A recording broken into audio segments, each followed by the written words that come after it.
محترم دوستوں اور بزرگوں، احادیث مبارکہ کیا ہیں؟ ہر لفظ ایک نئی روشنی، ہر جملہ ایک نیا پیغام۔ آج کی ویڈیو میں آپ 3 ایسی احادیث اور ان کی مختصر تشریح سنیں گے جو ہمیں سکھائیں گی کہ رشتے کن سے بنانے ہیں، حیا کی حفاظت کیسے کرنی ہے اور کمزوروں پر رحم کیوں ضروری ہے۔ تو توجہ کے ساتھ سنیے۔ بسم اللہ الرحمن الرحیم۔ سنن ابن ماجہ کی روایت ہے، حضرت عبداللہ ابن عمرو رضی اللہ عنہما فرماتے ہیں کہ نبی اکرم صلی اللہ علیہ وسلم نے فرمایا، عورتوں سے صرف ان کے حسن و جمال کو دیکھ کر شادی نہ کرو، ہو سکتا ہے کہ حسن و جمال ہی ان کو تباہ و برباد کر دے، اور عورتوں سے ان کے مال و دولت کو دیکھ کر شادی نہ کرو، ہو سکتا ہے ان کے مال ان کو سرکش بنا دیں، بلکہ ان کی دینداری کی وجہ سے ان سے شادی کرو۔ محترم دوستو، نکاح کا مقصد صرف دنیاوی فائدہ یا وقتی لذت نہیں ہے، بلکہ دین کی حفاظت اور نیک نسل کی تیاری ہے۔ اگر صرف مال یا حسن و جمال کو دیکھ کر شادی کی جائے تو عام طور پر یہ رشتہ زیادہ دیر تک نہیں چلتا، کیونکہ بنیاد کمزور ہے۔ دیندار عورت گھر کو سکون، ایمان اور محبت کا گہوارہ بناتی ہے۔ دین کی بنیاد پر کیا گیا رشتہ دیر پا ہوتا ہے، کیونکہ بنیاد بڑی مضبوط ہے۔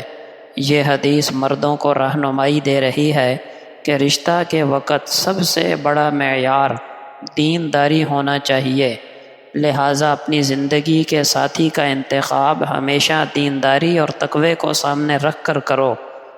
دنیاوی چیزیں بدلتی رہتی ہیں، لیکن دینداری ہی انسان کو عزت اور سکون دیتی ہے۔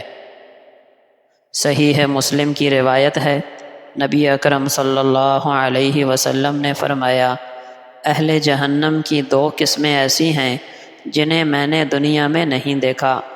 ایک وہ لوگ ہوں گے جن کے پاس گائے کے دموں کی طرح کوڑے ہوں گے، جن سے وہ لوگوں کو مارا کریں گے، اور دوسری وہ عورتیں ہوں گی جو لباس پہننے کے باوجود بھی برہنہ اور ننگی ہوں گی، دوسروں کو گناہ پر مائل کرنے والی اور خود گناہ کی طرف مائل ہونے والی ہوں گی۔ ان کے سر بختی اونٹوں کی چوکی ہوئی کوہانوں کی طرح ہوں گے۔ یہ عورتیں جنت میں نہ جائیں گی اور نہ ہی اس کی خوشبو سونگھ سکیں گی، حالانکہ جنت کی خوشبو بہت دور سے آتی ہے۔ دوستو، اس حدیث میں لباس پہننے کے باوجود برہنہ ہونے کا مطلب یہ ہے کہ وہ عورتیں ایسا باریک اور تنگ لباس پہنیں گی جس سے جسم ظاہر ہو، یا لباس ایسا چست ہوگا جو جسم کو چھپانے کی بجائے اور زیادہ نمایاں کرے۔ گناہ پر مائل کرنے والیاں، اس کا مطلب یہ ہے کہ وہ عورتیں جو اپنی زیب و زینت دکھا کر دوسروں کو فتنے میں ڈالتی ہیں۔ بالوں کو اونٹنی کے کوہان کی طرح باندھنے کا مطلب ہے فیشن کے طور پر بالوں کو اس انداز میں باندھنا جو تکبر اور نمائش کے طور پر ظاہر ہو۔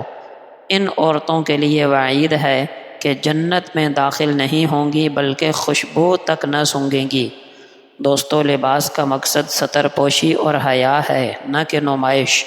عورت کو اپنے لباس اور انداز میں شرم و حیا اختیار کرنا چاہیے، کیونکہ یہ ایمان کی علامت ہے۔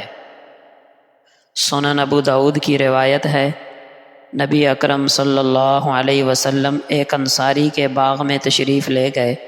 وہاں ایک اونٹ کھڑا زور زور سے چلا رہا تھا۔ جب اس نے آپ صلی اللہ علیہ وسلم کو دیکھا تو بلبلانے لگا اور اس کی آنکھوں سے آنسو جاری ہو گئے۔ آپ صلی اللہ علیہ وسلم نے قریب جا کر اس کے سر اور کنپٹی پر دست شفقت پھیرا تو وہ تسلی پا گیا اور خاموش ہو گیا۔ آپ صلی اللہ علیہ وسلم نے پوچھا، اس اونٹ کا مالک کون ہے؟ لوگوں نے بتایا، فلاں انصاری۔ آپ صلی اللہ علیہ وسلم نے مالک کو بلایا اور فرمایا، اللہ نے ان جانوروں کو تمہارے قبضے میں دے دیا ہے تاکہ یہ تمہارے محکوم رہیں، لہٰذا ان پر رحم کرو۔ اس اونٹ نے مجھ سے یہ شکایت کی ہے کہ تم اسے بھوکا رکھتے ہو، اور اس کی طاقت سے زیادہ کام لیتے ہو۔ پیارے دوستو، یہ حدیث ہمیں بتاتی ہے کہ جانور بھی درد اور تکلیف محسوس کرتے ہیں۔ جانوروں پر رحم کرنا اور ان کے حقوق ادا کرنا شریعت کا حصہ ہے۔ مالک کو چاہیے رکھے ہوئے پالتو جانوروں کی خوراک، آرام اور صحت کا خیال رکھے۔ ظلم کرنے پر جانور بھی اللہ کی بارگاہ میں شکایت کرتے ہیں۔ دوستو، اسلام صرف انسانوں کے ساتھ نہیں بلکہ جانوروں کے ساتھ بھی انصاف اور رحم کرنے کا حکم دیتا ہے۔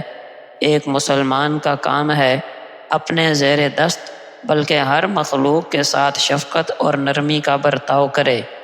اللہ پاک احادیث مبارکہ سے ہمیں سبق لینے اور عمل کرنے اور آگے پہنچانے کی توفیق عطا فرمائے، آمین۔